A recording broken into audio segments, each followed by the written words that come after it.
ये बड़ी खबर आ रही है कि मस्जिद और मज़ार पर से पर्दा हटा दिया गया है। पहले मस्जिद पर और मज़ार पर पर्दा लगाया गया था, लेकिन अब इस पर्दे को हटा दिया गया है। कांवड़ यात्रा मार्ग पर पड़ने वाली मस्जिद और मज़ार से अब पर्दे हटा दिए गए। बड़ी खबर, जैसा कि मैंने आपको बताया था, देखिए, मस्जिद से पर्दा जो हट गया तो फिर क्या होगा। उत्तर प्रदेश से लेकर उत्तराखंड तक कांवड़ रूट पर अब तक नाम की ही लड़ाई चल रही थी, लेकिन अब बात नेम प्लेट से आगे पर्दे तक चली गई है। जिस रूट से कांवड़िए गुजरेंगे उस रूट पर मस्जिद और मजार को पर्दे से ढका जा रहा है। आखिर यह सब कैसे हो रहा है, कहां हो रहा है, किसके निर्देश पर हो रहा है, ये जी न्यूज की एक्सक्लूसिव रिपोर्ट देखिए।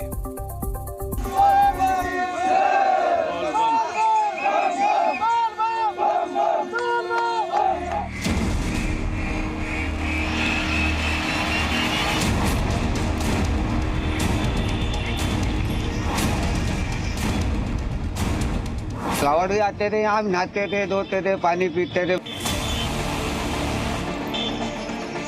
सरकार ने बहुत ध्यान दिया है कांवड़ियों के ऊपर। कोई दिक्कत नहीं होनी चाहिए। सावन का महीना है, लेकिन कांवड़ यात्रा को लेकर माहौल इस बार गरमाया हुआ है। नेम प्लेट का मुद्दा अभी शांत भी नहीं हुआ। इस बीच ये तस्वीरें सामने आ गई। यहाँ इस्लाम नगर की मस्जिद ढकने का आदेश दिया गया है। साथ ही ये मजार है जो कि इस वक्त पर्दे के पीछे है। आपको बता दें कि मजार और मस्जिद को हरिद्वार जिला प्रशासन ने ढकवाने का आदेश दिया था। फिर क्या था कि मस्जिद और मजार पर पर्दा करने का उत्तराखंड प्रशासन का आदेश विवादों में घिर गया। इस फैसले से मुस्लिम समाज बिल्कुल खुश नहीं। ये लोग इस बात से हैरान हैं कि कांवड़ यात्रा के दौरान यहाँ पहली बार इस तरह का आदेश प्रशासन ने जारी क्यों किया। 40 साल से यहाँ कांवड़ यात्रा देख रहे मौलवी साहब को भी नहीं पता कि सरकार की मंशा क्या है। हम भी 40 साल हो गए देख के आ रहे हैं यहाँ, हमने तो कभी ऐसा देखा नहीं। तो इस बार क्या कांवड़ियों के लिए क्या व्यवस्था कर रखी है? बस अब व्यवस्था क्या, कोई भी व्यवस्था जब कानूनी मना करा, भाई कोई दुकान न लगाओ, कोई इनकी वो ना करो, देखभाल ये सेवा अन्य में तो क्या दिक्कत है भला चीज से। दूसरी ओर उत्तराखंड सरकार ने पहली बार जो आदेश जारी किया उस पर सफाई दी है। उत्तराखंड सरकार में मंत्री सतपाल महाराज कहते हैं कि इससे समुदाय विशेष को कोई दिक्कत होनी नहीं चाहिए। कोई उत्तेजना ना हो, कोई भड़के नहीं, और हमारा कांवड़ यात्रा सुचारू रूप से चले, इसका ध्यान रखा गया। इस तरह का पहली बार हुआ है 2000 में? पहली बार हुआ। आपको पता है जब कहीं कंस्ट्रक्शन होता है तो उसको भी ढक दिया जाता है, तो इस प्रकार से ये किया गया है। अब इसके देखेंगे क्या इसका फीडबैक मिलता है हम लोगों को। मंत्री जी खुद सरकारी आदेश पर नजर बनाए हुए हैं और इसके बाद होने वाले असर का अध्ययन करने की बात कर रहे हैं। हालांकि कांवड़िया मानते हैं कि सरकार उन पर बहुत ध्यान दे रही है। सवाल जब पर्दे का हुआ तो उन्होंने क्या कहा, अब वो सुनाते हैं। आप जैसे यात्रा पे जाते हो तो कितनी मस्जिद पड़ती हैं यात्रा में, कुछ पता है? ध्यान नहीं देते, नहीं हमारा ध्यान नहीं देगा इस पे। जाहिर है नेम प्लेट के बाद अब इस मुद्दे पर भी सियासत गरमाने के आसार बढ़ गए हैं। ब्यूरो रिपोर्ट, जी मीडिया। देखिए, उत्तराखंड प्रशासन के आदेश के बाद विवाद गहराने लगा था। आखिरकार कुछ घंटों के बाद प्रशासन को अपना फैसला पलटना पड़ा और हमने आपको दिखाया और बताया भी। आपको ये दो तस्वीरें फिर दिखा रहे हैं। पहली तस्वीर तब की है जब हरिद्वार प्रशासन ने मस्जिद और मजार पर पर्दा डालने का आदेश जारी किया था और यहां से कांवड़िए अपने यात्रा मार्ग पर थे, जबकि मस्जिद में पर्दे लगे हुए हैं। जबकि दूसरी तस्वीर में उस जगह की है जहां पर्दा लगा था, लेकिन अब वो पर्दा हटा दिया गया है। कुछ लोग पर्दा लगाने के आदेश को पूरी तरह से गलत मान रहे हैं। इनका यह भी मानना है कि इससे कांवड़ियों की सेवा करने में समस्या आ रही है।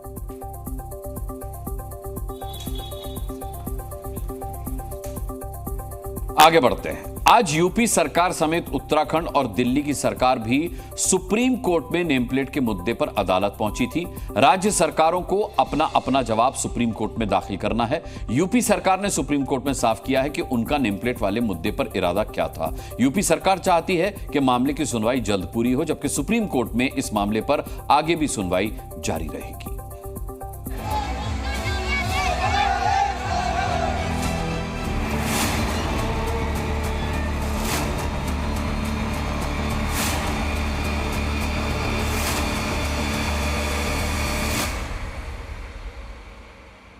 दुकान पर नेम प्लेट लगी, हटी और अभी हटी ही रहेगी।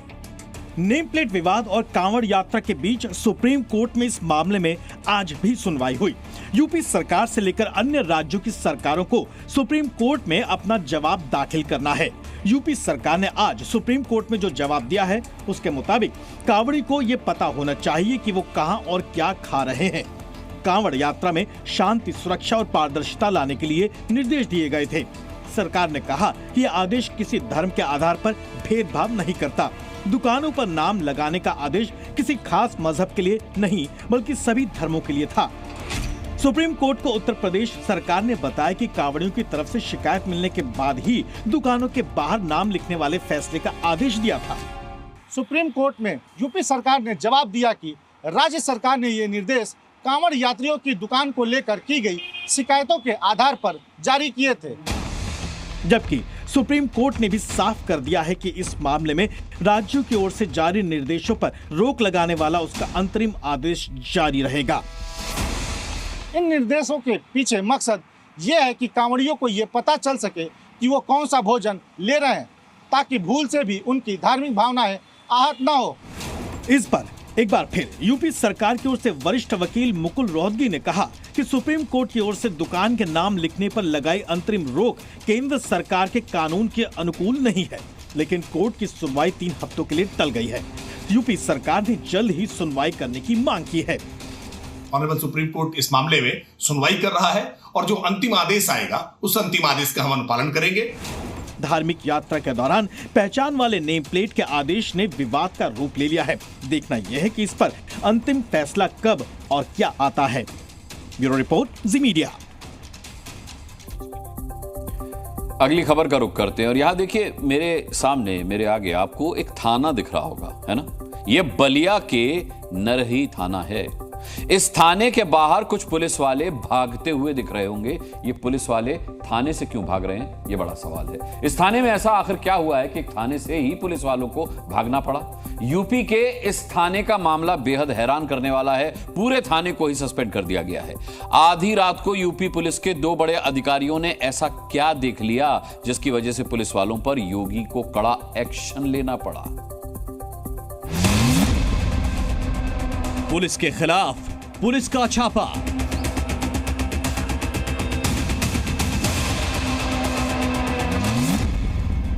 ट्रक में छिपकर पहुंचे पुलिस अधिकारी।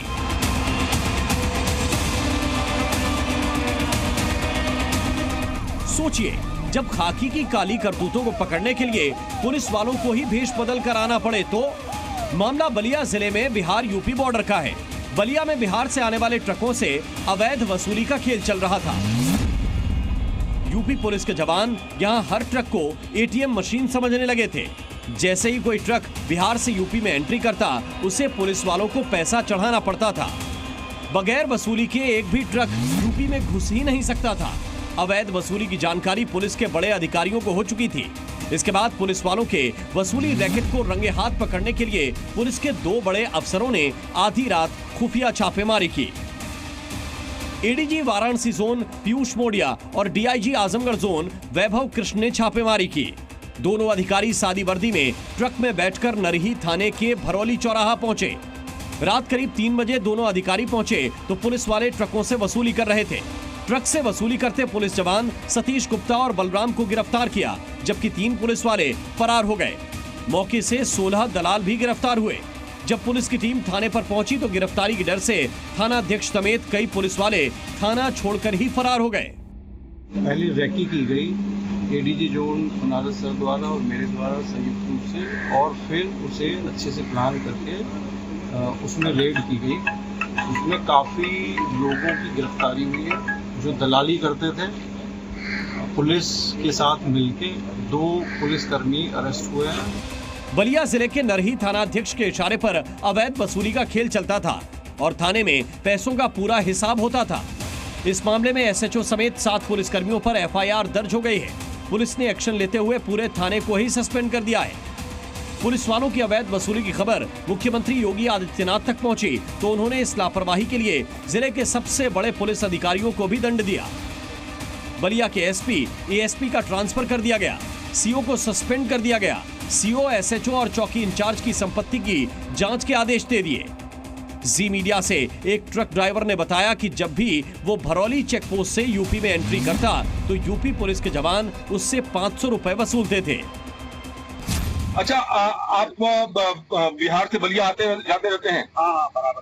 तो क्या यहाँ वसूली होती थी भरौली पोस्ट पे? वसूली हो रही है, वसूली हो रही। अच्छा, तो कितना वसूलते थे पुलिस वाले? 500 रुपए। तो पुलिस वाले वसूलते थे या उनके दलाल? वो दलाल भी थे, पुलिस वाले। अच्छा, तो आप लोगों को ये होता था कि आप लोग इतनी दूर से सफर करके आ रहे हैं और अवैध तरीके से वसूली होती थी? तो हम पैसा मांग रहा है, नहीं देंगे तो मार किया करेगा लोग। अच्छा, उससे बढ़िया है कितना पानी। बिहार से यूपी आने जाने वाले ट्रक ड्राइवर्स को रोजाना बॉर्डर पर पुलिस वालों की जेब भरनी पड़ती थी, लेकिन गुरुवार को पुलिस के एक्शन के बाद भरौली बॉर्डर से यूपी पुलिस के जवान गायब थे। ब्यूरो रिपोर्ट, जी मीडिया। पुलिस वालों के लिए एक आम धारणा है कि पुलिस को पैसा दो कुछ भी हो सकता है। दो राज्यों के बॉर्डर पर वसूली ही चलती है। बलिया और बिहार के बॉर्डर पर वसूली का नंबर देखेंगे तो आपकी आंखें खुली की खुली रह जाएंगी। मैं बताता हूं आपको, देखिए, बॉर्डर पर आने जाने वाले हर एक ट्रक से 500 रुपए वसूले जाते थे। एक दिन में करीब 3000 ट्रक गुजरते हैं यहां से। इस हिसाब से एक दिन में यूपी पुलिस की वसूली 15 लाख रुपए हो गई। एक महीने में करीब 4.5 करोड़ रुपए की वसूली हुई और एक साल का आंकड़ा बताएंगे तो आप सोच भी नहीं पाएंगे। 81 करोड़ रुपए साल की वसूली होती थी। सोचिए, जिन पुलिस अफसरों में यह वसूली बढ़ती होगी वो आज की तारीख में कितने अमीर होंगे। मतलब उनकी कमाई डीजीपी की साल भर की कमाई से भी बहुत ज्यादा होगी। चलिए आगे बढ़ते हैं। दिल्ली में कल मुख्यमंत्रियों का मेला लगेगा। कई सीएम आज ही दिल्ली पहुंच चुके हैं। उत्तर प्रदेश के मुख्यमंत्री योगी आदित्यनाथ से लेकर पश्चिम बंगाल की मुख्यमंत्री ममता बनर्जी तक इस समय दिल्ली में हैं। कल पीएम मोदी की अध्यक्षता में नीति आयोग की बैठक होनी है, लेकिन बड़ी बात यह है कि दीदी ने बैठक से पहले ही अपने तेवर दिखा दिए हैं।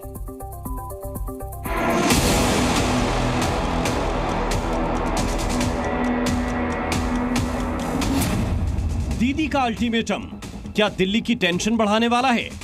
আমি জাস্ট যাচ্ছি, কিছুক্ষণ থাকবো, ভয়েস রেকর্ড করতে দিলে রেকর্ড করব, না হলে প্রতিবাদ করব, করে বেরিয়ে আসবো। সুতরাং চেষ্টা করব আমার স্টেটের হয়ে কথা বলা। ममता या तो गरजेंगी या फिर विरोध जताकर लौट जाएंगी। इसी तेवर के साथ दीदी नीति आयोग की बैठक में शामिल होने दिल्ली आई हैं। इस बैठक में चर्चा तो इस बात पर होनी है कि राज्यों में विकास के कार्य कैसे तेजी से हों, लेकिन ममता का मूड देखते हुए लग रहा है कि कहीं यह बैठक मोदी बनाम ममता या कहें बीजेपी बनाम बंगाल में न बदल जाए। दिल्ली आने से पहले ही ममता ने कोलकाता में अपना एजेंडा साफ कर दिया। दीदी के एजेंडे में दो बड़े मुद्दे हो सकते हैं। पहला मुद्दा, बजट में बंगाल से भेदभाव या आरोप केंद्र पर ममता बनर्जी लगा रही हैं और हो सकता है कि केंद्र सरकार से बंगाल के लिए वो 1,71,000 करोड़ रुपए की डिमांड भी करें। और दूसरा, बंगाल के विभाजन का मुद्दा, जिसको लेकर दीदी मोदी सरकार से अपना रुख साफ करने की मांग रख सकती हैं।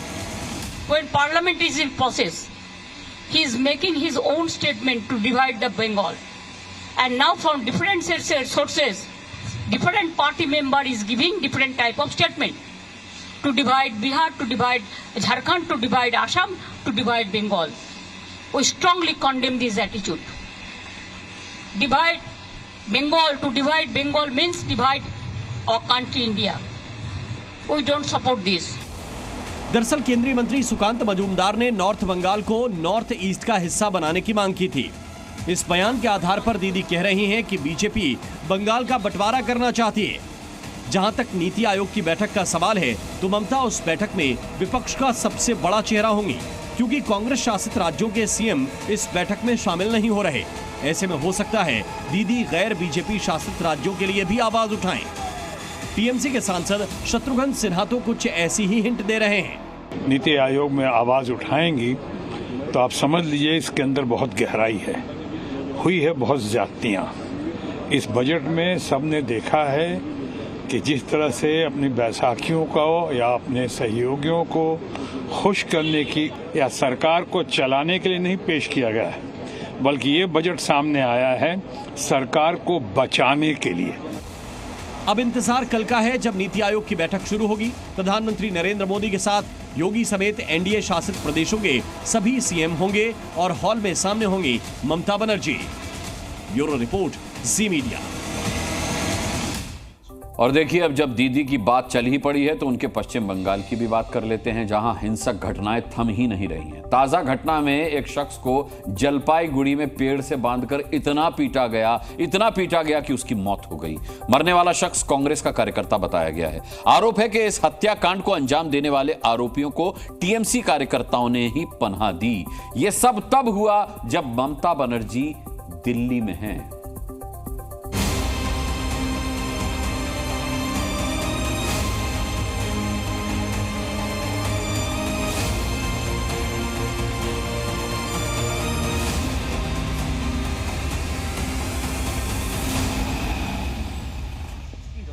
इसी पेड़ से उसे बांधा गया, सिर पर रॉड से हमला किया गया, तब तक वार किए गए जब तक वो मर नहीं गया।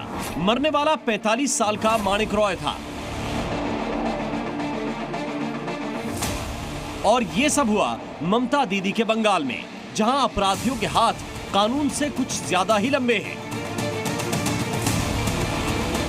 बंगाल में ऐसी घटनाएं अब आम हो चुकी हैं और आम हो चुका है किसी आपराधिक घटना से टीएमसी कार्यकर्ताओं और नेताओं का नाम जुड़ना।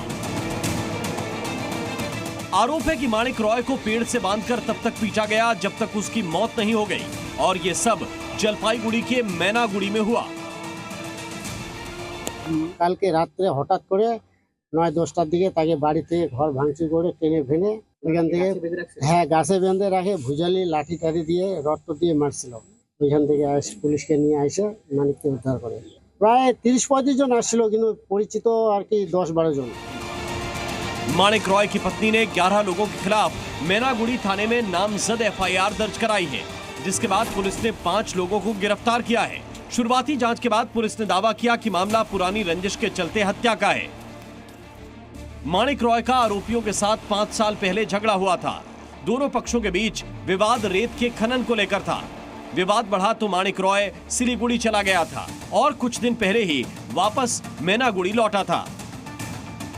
मैनागुड़ी लौटने के बाद माणिक को आशंका थी कि उस पर हमला हो सकता है। इसी आशंका को लेकर उसने पुलिस में शिकायत भी दर्ज कराई थी और सुरक्षा की मांग की थी। আমিও বাইর হয়ে গেলাম ওর সাথে। আমার বাচ্চা দুটো কান্না করতে করতে ও বলতেছে মাইরো না যা বলে তোমরা দিনে। আমি বলছি মাইরো না রে মাইরো না, যা বলে তোমরা দিনে বলো। ওরা কিছু কথা শুনলো না, ও ঘর থেকে টাইনে বাইর করে নিয়ে আমি বলছি ঠিক এখানে আসছে। দেখতেছি যে ওর অবস্থা শেষ। ডাক্তার বলতেছে তোমার রোগী বাঁচবে না। पुलिस ने मौके से वारदात में इस्तेमाल बांस, डंडे, रॉड और रस्सियां बरामद की हैं। 5 आरोपी भी गिरफ्तार किए हैं। लेकिन बंगाल में इस तरह की बढ़ती घटनाएं चिंता का विषय हैं, क्योंकि ज्यादातर केस में आरोप टीएमसी कार्यकर्ताओं पर लगता है और घटनाएं दूसरे दलों के कार्यकर्ताओं के साथ होती हैं। माणिक रॉय की हत्या के मामले में कांग्रेस ने टीएमसी नेता हरमद वाहिनी पर हत्या का आरोप लगाया है। ভাবে গাছে বেঁধে পিটিয়ে খুন করলো মানিক রায়কে। কংগ্রেসের একজন সক্রিয় কর্মীকে বলি দিতে হলো আজকে শুধুমাত্র রাজনৈতিক কারণে। এই হচ্ছে বাংলা, এটা হচ্ছে মুখ্যমন্ত্রীর জিঘাংসার বাংলা, এটা হচ্ছে পশ্চিমবাংলার তৃণমূল কংগ্রেস পরিচালিত সরকার। ममता राज में बंगाल हिंसक घटनाओं का गढ़ बनता जा रहा है। ऐसे आरोप विपक्षी दल लगाते हैं और जिस तरह की तस्वीरें बंगाल से सामने आ रही हैं, वो इसी तरफ इशारा भी कर रही हैं। ब्यूरो रिपोर्ट, जी मीडिया। देखिए, बंगाल में ऐसा पहली बार नहीं हुआ जब टीएमसी कार्यकर्ताओं या नेता पर उंगली उठी हो। पिछले कुछ समय में ऐसी घटनाएं बार बार हुई हैं जिनमें शामिल होने का आरोप टीएमसी पर लगा है। अगर आपको याद नहीं है तो मैं बताता हूं आपको। 8 जुलाई 2024 को एक महिला के साथ बदसलूकी करने का आरोप टीएमसी विधायक मदन मित्रा पर लगा था। 4 जुलाई 2024 को उत्तर 24 परगना में मां बेटे के साथ मारपीट की गई थी, आरोप टीएमसी कार्यकर्ताओं पर लगा था। 28 जून 2024 को उत्तरी दिनाजपुर में एक दंपत्ति की सरेआम पिटाई की गई थी, आरोपी टीएमसी के नेता का करीबी था। 7 जून 2024 को कोलकाता में सैकड़ों टीएमसी कार्यकर्ताओं ने एक सोसाइटी में जमकर बवाल किया था। याद ही होगा आपको ये सब। आगे बढ़ते हैं और अब बात करते हैं यूपी की पॉलिटिक्स की। क्या यूपी की पॉलिटिक्स में सब कुछ ठीक है? पहले केशव प्रसाद मौर्य दिल्ली में थे, आज यूपी के मुख्यमंत्री योगी आदित्यनाथ दिल्ली में मौजूद हैं। उधर लखनऊ में बैठे बैठे अखिलेश यादव यूपी सरकार में चल रही खींचतान पर चुटकी ले रहे हैं, साथ ही अपनी पार्टी के बागी नेताओं पर भी हंटर चला रहे हैं। एक बार फिर यूपी की राजनीति जुबानी जंग के नए दौर में पहुंच गई है। देखिए स्पेशल रिपोर्ट।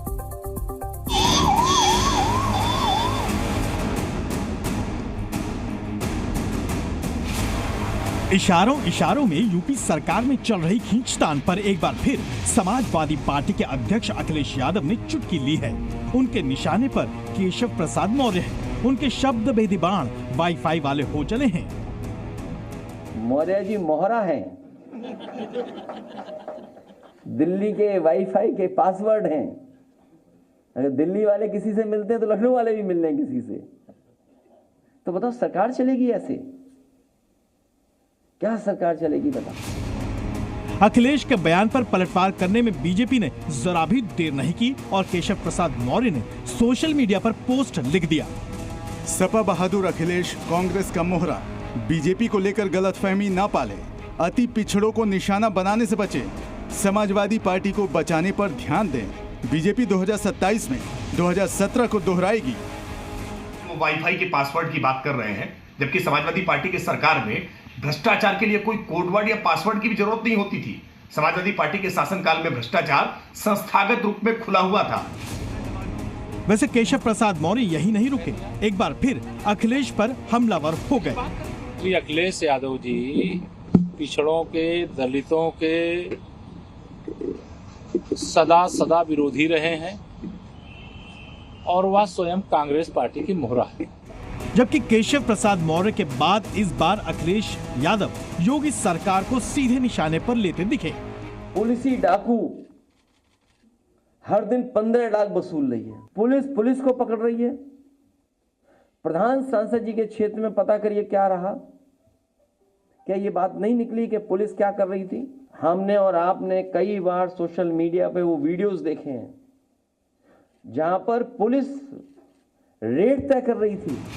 दूसरी ओर अयोध्या हारने के बाद बीजेपी लगातार यूपी में अपनी स्थिति मजबूत करने में जुटी हुई है। मिल्कीपुर विधानसभा उपचुनाव की तारीखों का ऐलान तो नहीं हुआ है, लेकिन यहां बीजेपी की तैयारियां जोर शोर से चल रही हैं। ब्यूरो रिपोर्ट, जी मीडिया। आगे बढ़ते हैं और देश हित में अब बात करते हैं इंसान को उड़ाने वाले तूफान की। दुनिया के किस हिस्से में इंसान को उड़ा ले जाने वाला तूफान आया है उसकी तस्वीर आपको दिखाएंगे, लेकिन उससे पहले आपको दिखाते हैं कि भारत में आज मॉनसून कहां कहां कहर बनकर टूटा। सोचिए आप रात में सो रहे हो और आपके ठीक बगल में सैलाब आ जाए। उत्तराखंड के यमुनोत्री धाम में ऐसा ही हुआ। वहां गुजरात से भी हमें ऐसी तस्वीरें मिली जहां बारिश डराने वाली है। 1, 2, 3, 4, 5। बस 5 सेकंड में एक घर नदी में समा गया। तस्वीरें उत्तर प्रदेश के लखीमपुर खीरी की हैं, जहां शारदा नदी में आई बाढ़ अपना रौद्र रूप ऐसे दिखा रही है। ईंट सीमेंट से बने घर चंद सेकंड में पानी बन जा रहे हैं। शारदा नदी में बाढ़ के कारण तटीय इलाकों में कटाव हो रहा है, जिसकी वजह से ऐसे कई मकान अब गायब हो चुके हैं।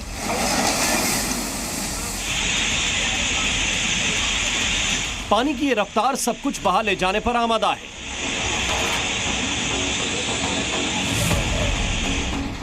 इस जलधारा के बीच आने वाली कोई भी चीज बचने नहीं वाली। तस्वीरें उत्तराखंड के यमुनोत्री धाम की हैं, जहां रात के वक्त बादल फट गया।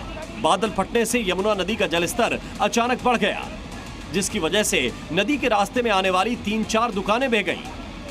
पार्किंग में खड़ी गाड़ियां पानी में डूब गईं। ये सब कुछ इतना अचानक हुआ कि यहां पर सो रहे मजदूरों को भागकर जान बचानी पड़ी।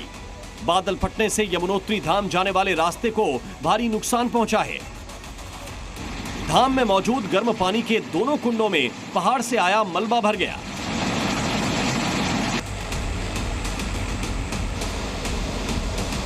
ये झरना गुजरात में भारी बारिश के कारण ओवरफ्लो हो चुका है।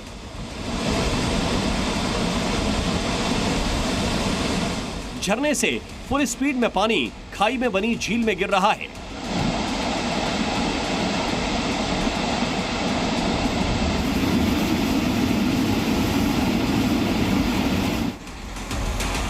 गुजरात के सूरत में भारी बारिश के बाद हालात बेहद खराब हैं। जोरदार बारिश के बाद निचले इलाकों में पानी भर गया है। बाढ़ ने लोगों को घरों में बंधक बना लिया है। लोगों के घरों में घुटनों तक पानी भरा हुआ है।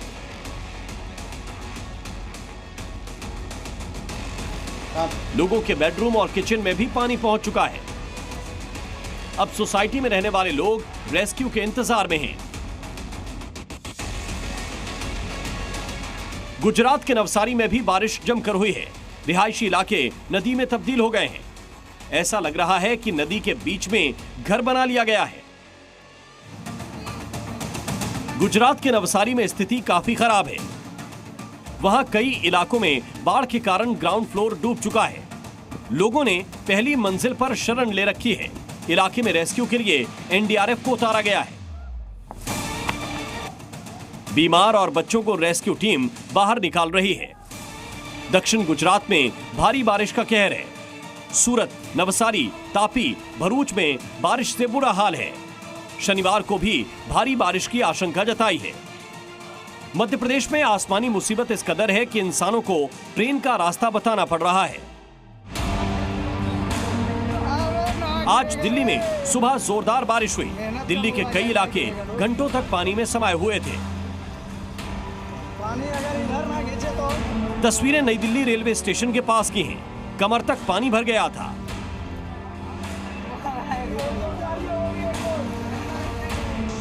दिल्ली के मिंटो रोड इलाके में भारी जल जमाव देखने को मिला, जिसकी वजह से ट्रैफिक जाम का सामना करना पड़ा। दिल्ली के पहाड़गंज में भी सड़कें लबालब दिखाई दी। दिल्ली के पौष इलाकों में भी कुछ घंटे की बारिश ने सीवेज व्यवस्था की पोल खोल दी। जुलाई में जल संकट अभी खत्म नहीं हुआ है। अगले 24 घंटे में उत्तराखंड, मध्य प्रदेश, पूर्वी राजस्थान, गुजरात, महाराष्ट्र और कर्नाटक में भारी बारिश की आशंका है। अब देखिए, भारत में बारिश हो रही है, मूसलाधार बारिश हो रही है, तो चीन और ताइवान में तूफान के कारण बारिश हो रही है। चीन में आए तूफान का नाम जानते हैं क्या है? गेमी। गेमी तूफान की स्पीड इतनी ज्यादा थी कि इंसान उड़ते उड़ते बचे। तूफान का असर फिलीपींस में भी है। मौसम वैज्ञानिकों की माने तो 8 साल में आया यह सबसे खतरनाक तूफान है। देखिए तूफान से हुई तबाही की कुछ तस्वीरें।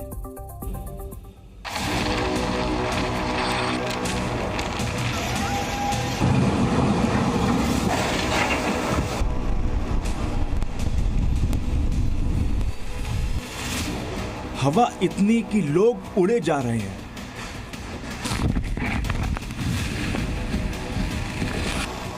बारिश इतनी कि सड़कों पर नदियां बह गईं। लहरें इतनी ऊंची कि कार्गो शिप तक डूब गई। क्या जमीन, क्या समंदर, क्या सड़कें, क्या घर। जब तूफान आता है तो ये कितना खौफनाक और तबाही भरा हो सकता है, ये तस्वीरें इसकी गवाह हैं। ताइवान और फिलीपींस में तूफान गेमी दस्तक दे चुका है और यहाँ बड़ी ही तबाही लाया। अब तक दोनों जगह 25 से ज्यादा मौतें हो चुकी हैं।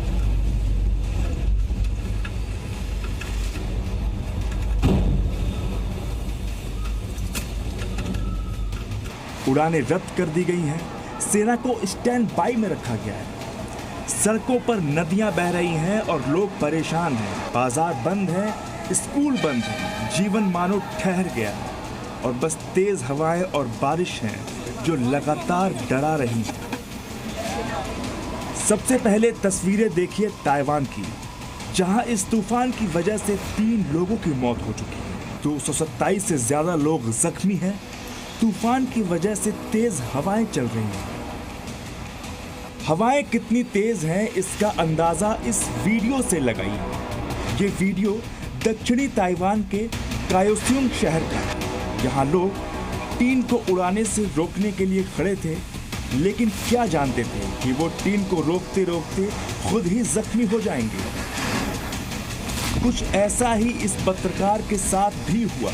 ये रिपोर्टर तूफान गेमी पर रिपोर्टिंग कर रहा था, लेकिन हवा इतनी तेज आई कि वो उसे भी उड़ाने लगी और पहले उसकी चप्पल उड़ी, फिर वो भी जमीन पर गिर गया। इतना ही नहीं, कुछ ऐसी तस्वीरें भी सामने आई हैं जिसमें सड़कों पर रखा सामान तूफान में उड़ता नजर आया। अब अगली खबर जो हम दिखाने जा रहे हैं उसके बारे में मैं ज्यादा कुछ कहूंगा नहीं, क्योंकि कुछ कहानियां ऐसी होती हैं जिसमें कुछ बोलने या कहने की जरूरत नहीं पड़ती, तस्वीरें खुद ब खुद बोलती हैं। और जिस खबर के बारे में मैं आपसे इस समय बात कर रहा हूं, उस खबर में तस्वीरें सब कुछ बयां कर रही हैं। देखिए।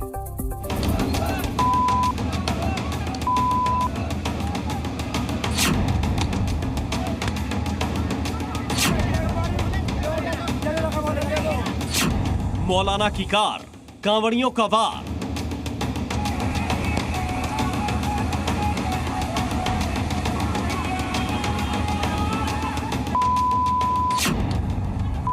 सफेद रंग की कार पर हमला हो रहा है। कुछ लोग लाठी डंडे बरसा रहे हैं। कार में कुछ लोग बैठे दिख रहे हैं। लाठियां उन्हें भी लग रही हैं। इनमें से एक शख्स कार की पिछली सीट से उतरकर भागता हुआ दिख रहा है। कुछ लोग उसका पीछा करते हैं। कार में कुल 4 लोग हैं, 2 आगे और 2 पीछे।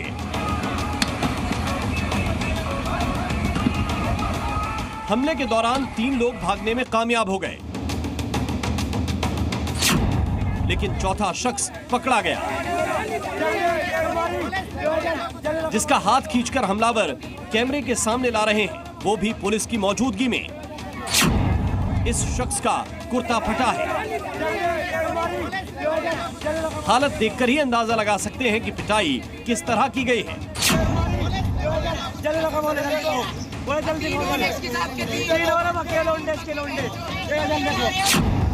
हमलावर कांवड़ यात्री हैं और जहां मारपीट हो रही है वो जगह मेरठ के परतापुर क्षेत्र के काशी टोल प्लाजा की है। अब सवाल है कि इस कार पर और कार सवारों पर कांवड़ियों का गुस्सा क्यों फूटा। रॉन्ग साइड आ रहा बोले, में टक्कर मार दी, साइड लेके आ रहा, रॉन्ग साइड लेके आ रहा, बोल दिया रुक जा। तो पूरा मामला समझ गए। जिस कार पर कांवड़िए लाठी डंडों के साथ टूट पड़े वो कार रॉन्ग साइड से आ रही थी। कांवड़ियों का दावा है कि कार ने एक कांवड़ को टक्कर मार दी, जिससे कांवड़ खंडित हो गया और कांवड़ पर रखा गंगा जल सड़क पर गिर गया।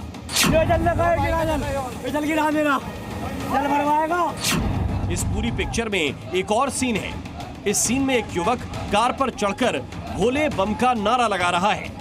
बाकी कांवड़िए सुर में सुर मिला रहे हैं और मजे की बात यह है कि एक पुलिस वाला मोबाइल देख रहा है। वैसे कार सवार जिस शख्स को कांवड़ियों ने पकड़ा उसे पुलिस ने हिरासत में ले लिया। बाकी 3 जो भाग गए वो अभी तक भागे हुए हैं और जिन्होंने कार और कार सवारों पर हमला किया उनका क्रोध शांत कराने में यूपी पुलिस को काफी समय लग गया। झड़प हुई थी और उनके जो गाड़ी चालक थे उनके शीशे तोड़ दिए गए थे। सूचना मिलती पुलिस तुरंत मौके पर पहुंच गई थी। दोनों ही पक्षों को शांत कराया गया था और इसके बाद दोनों पक्षों से बात की गई। दोनों पक्ष कोई कार्रवाई नहीं चाहते थे। रॉन्ग साइड से गाड़ी चलाना, कांवड़ को टक्कर मारना ये गलत है। इसकी सजा मिलनी चाहिए, लेकिन सवाल है कि सजा कौन देगा, कानून या कांवड़िए। Bureau report, C media.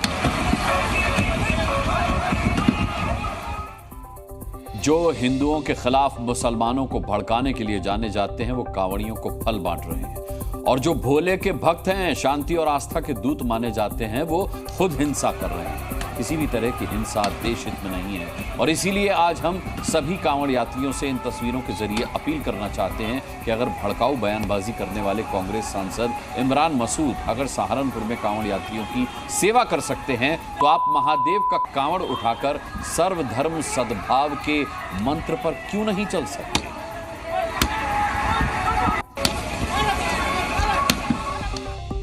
चलिए आगे बढ़ते हैं। आज करगिल विजय दिवस है। इस बार ये विजय दिवस खास है क्योंकि करगिल विजय के 25 साल पूरे हो गए। प्रधानमंत्री नरेंद्र मोदी ने लद्दाख के द्रास पहुंचकर करगिल युद्ध में शहीदों को श्रद्धांजलि दी। आज लद्दाख से लेकर देश के दूसरे हिस्सों में पराक्रम का पर्व कैसे मनाया गया, अब आपको इसकी एक स्पेशल रिपोर्ट दिखाते हैं।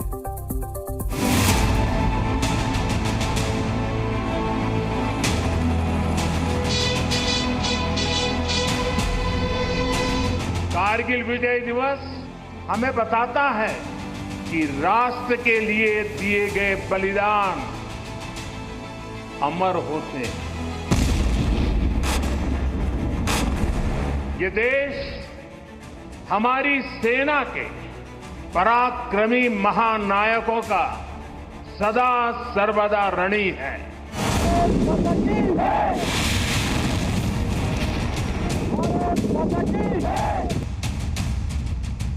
मैं आतंकवाद के इन सरपरस्तों को कहना चाहता हूं कि उनके नापाक मंसूबे कभी कामयाब नहीं होंगे।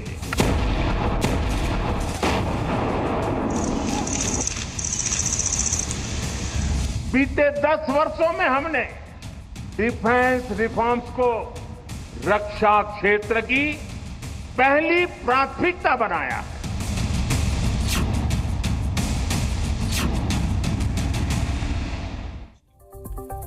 विपक्ष लगातार सरकार से अग्निवीर स्कीम को बंद करने की मांग कर रहा है। आज प्रधानमंत्री नरेंद्र मोदी ने करगिल विजय दिवस के मौके पर अग्निवीर बंद करने वाले दलों पर निशाना साधा।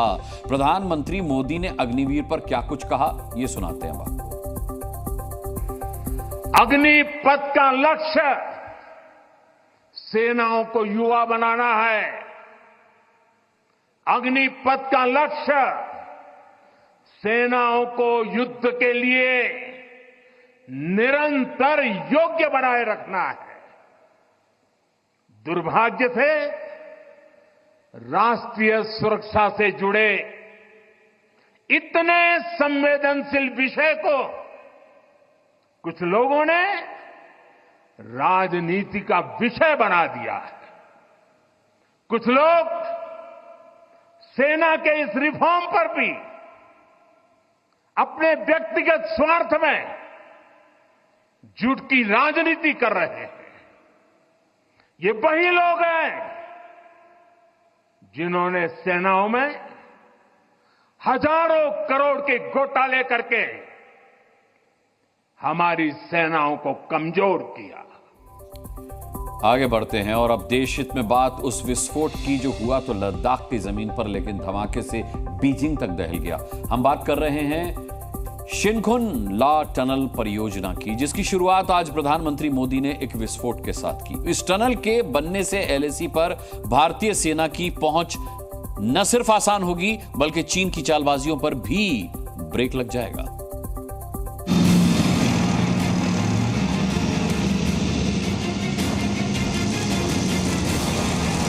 रिमोट का बटन दबा, धमाका हुआ और दहल गया चीन। इस विस्फोट की गूंज बीजिंग तक महसूस की गई, क्योंकि ये विस्फोटक दुश्मन को दहलाने के लिए ही था। प्रधानमंत्री मोदी ने 25वें कारगिल विजय दिवस के अवसर पर शिनखुन ला टनल की शुरुआत की। 4100 मीटर लंबा ये टनल लद्दाख तक सेना की पहुंच को आसान बनाएगी। शिनखुन ला टनल 4.1 किलोमीटर लंबी होगी। टनल का निर्माण नीमू पदुम दारचा रोड पर होगा। टनल करीब 15,800 फीट ऊंचाई पर बनेगी। शिनखुन ला टनल दुनिया में सबसे ज्यादा ऊंचाई पर होगी। हर 500 मीटर बाद एक क्रॉस रोड बनेगा। फायर ब्रिगेड और कम्युनिकेशन सिस्टम होगा। टनल पर मिसाइल हमलों का असर नहीं होगा। मौजूदा स्थिति में लेह के लिए 2 मुख्य मार्ग हैं। पहला श्रीनगर जोजिला कारगिल लेह और दूसरा मनाली टनल सुरंग सरचू लेह। दोनों ही मार्ग पर ज्यादा ऊंचाई वाले दर्रे हैं, जिस वजह से वो साल में 4 से 5 महीने बर्फ से ढके रहते हैं और लेह तक पहुंच आसान नहीं रहती। दुनिया की सबसे ऊंची टनल होगी 15,880 फीट पे। जो चाइना की टनल है 15,590 फीट बिला, उससे भी ऊंची है। इससे हमारी कनेक्टिविटी बढ़ जाएगी, फोर्सेस की मूवमेंट बढ़ जाएगी, लॉजिस्टिक सपोर्ट के साधन बढ़ जाएंगे और सोशियो और इकोनॉमिक डेवलपमेंट जो है लद्दाख का बहुत बड़े पैमाने पर होगा। शिनखुन ला टनल बनने से 12 महीने लद्दाख देश के बाकी हिस्से से कनेक्ट रहेगा। लेकिन इस टनल का सबसे बड़ा सामरिक महत्व है। एलएसी के पास चीन ने काफी इंफ्रास्ट्रक्चर तैयार कर रखा है और चीन की विस्तारवाद नीति को देखते हुए भारत ने भी अपनी नीति बदली और सीमाई इलाकों में तेजी से इंफ्रास्ट्रक्चर खड़ा किया। बीते 3 सालों में सड़कें, सुरंग, सैनिकों की रिहाइश, हेलीपैड, और एयरफील्ड समेत कई मोर्चों पर लगातार उपलब्धियां हासिल हो रही हैं। उसी कड़ी में शिनकुन ला टनल का निर्माण है। शिनकुन ला टनल से लद्दाख तक सेना की पहुंच आसान होगी। चांद को लेकर चीन ने आज जो बात बताई है उसे भारत कई सालों से बताता आ रहा है। आप जानकर हैरान होंगे कि भारत के पहले मून मिशन चंद्रयान 1 ने 15 साल पहले इस बात के संकेत दे दिए थे कि चांद की मिट्टी में पानी है, लेकिन चीन अब यहां फल उगाने से लेकर खेती तक करने के सपने बुन रहा है। आपको बता दें कि ये मिट्टी चांद के उस हिस्से में है जिस ओर अंधेरा रहता है। चीन के वैज्ञानिकों ने दावा किया है कि चांद से लाई गई मिट्टी के सैंपल से पानी का पता चला है। इसके बाद चीन में चंद्रमा पर विभिन्न प्रकार की सब्जियां, फल और फूल उगाने की संभावना पर चर्चा ने जोर पकड़ लिया है।